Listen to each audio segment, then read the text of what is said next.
So let's dive into Chapter 11, Guerrilla War.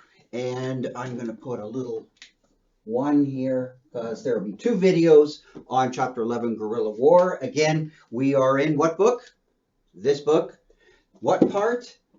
Part 3, the War Convention, WC, the War Convention. So Walzer is now going to dig a little bit into again, we've looked at citizens and blockades, and we're looking more at warfare as connected to citizens, right? So previously, looking at warfare that's more disconnected or unrelated, that is further away, at least physically further away, like it's out on a battlefield somewhere. Now we're looking more at war when it's deeply connected with urban centers and civilian populations. All right, so guerrilla war. War in Spanish is the guerra, and typically in a lot of languages, you hook on a suffix and might have a particular kind of suffix, turns it into a diminutive. And in Spanish, I believe in this case, you're taking the word for war, sticking on ila or illa. I'm not probably pronouncing that correctly, but in any case, and that's where we get guerrilla, which means like a little war. But not necessarily a little war. Don't be fooled by that, because guerrilla wars are often, warfare. It's expanded. The battle spaces can be the whole society, and including like the urban and the rural environment. So it's a little bit misleading to think of it as in like little, like in small. Not at all. So let's dig in. So what's sort of the plan of these people that are fighting on the guerrilla side, right, of the war? And that's typically how it works. There's a guerrilla side and then sort of a more standard kind of state-based army. But let's just think about it from quote unquote the guerrilla side. Well, what guerrillas are trying to do is not themselves actually subvert, although they kind of do in a certain sense, but they want to get the other side to subvert the war convention by what? By making it difficult for the other side to distinguish between combatants and non-combatants. So that's the whole idea. The guerrilla fighter is a fighter that's relying and relying on the other side to try and maintain a distinction, right? That presuppose the other side, the guerrilla warrior wants the other side to respect the distinction between combatants and non-combatants, right? Relies on that. And gets them to make mistakes about it, right? So it's trying to play on the beliefs of the other side of a distinction and to make errors about it. And that's why they say, well, I'm going to hope the other side embraces this combatant, non-combatant, and I'm going to try and pass as a non-combatant.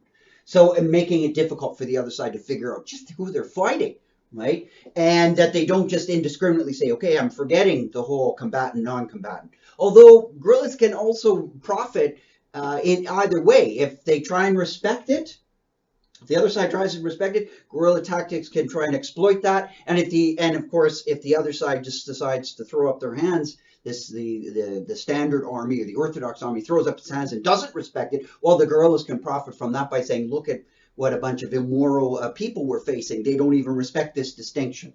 So it is a policy of trying to use a certain kind of war convention against those people who even hold it, and even worse if they break it. So it's I think you get an idea why anti-guerrilla warfare, counterinsurgency, is so extremely difficult, as they say in all of the war manuals that deal with it. All right, so the goal, of course, is to get the other side perhaps to engage in indiscriminate warfare, or just basically to trip the other side up on these things. And the goal is to act like they're waging a kind of, the guerrillas, that is, the side of the guerrillas, they're waging a people's war. All right, so what's the key issue? Well, Walzer says it's something like this. The key issue is that the guerrillas don't fight merely as citizens that have become soldiers, right? They're fighting among the citizens, right? That a guerrilla, quote unquote, army or a guerrilla force is much closer to the civilian population. It's among. They're not really stationed outside in rural barracks or garrisons or things like. No, they're right inside, usually with in urban centers, or they're in rural centers in villages or whatnot. They're very close to the population. Like, we're talking physical proximity. And of course, with that physical proximity, they claim a kind of moral closeness. Like we, the gorillas, are the expression of the hearts and minds, and we're indistinguishable from the population. That's why they're trying to make it very difficult for the other side to figure out who's an actual fighter and who's a non-fighter, because they're trying to blur that distinction all the time. So gorillas are much closer and very dependent. Like all armies, of course, are dependent ultimately on civilian populations. But as we've seen, it can be an indirect or a direct dependence. Well, with the guerrillas, it tends to be very direct. More so, at least more so than a quote unquote regular army.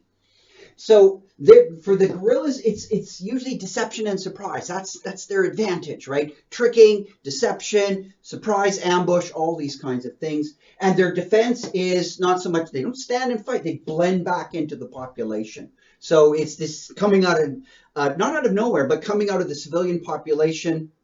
Again, the guerrillas hoping that this they're trying to keep the combatants, non-combatants, all of a sudden, bang, it just surprises the anti-guerrilla forces by suddenly appearing as a force and then disappearing.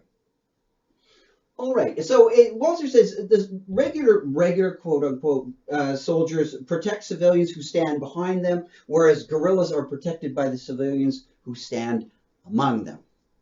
So Walzer says something like this. So when we're thinking about the morality of this, of counterinsurgency, of countering guerrilla warfare, we have to recognize that the people have certain kinds of rights not to be attacked and all that. We've seen this because they're non-combatants. But the war rights that the people would have if they rose en masse are, in a sense, transferred to the guerrillas. And we'll look a little bit more at this because it's a bit of a scale to think about.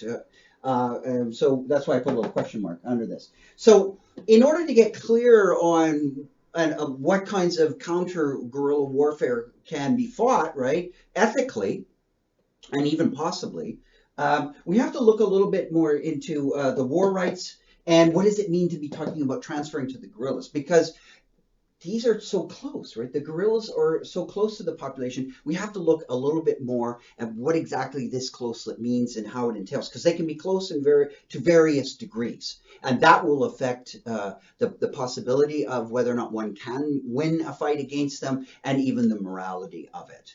See you next video.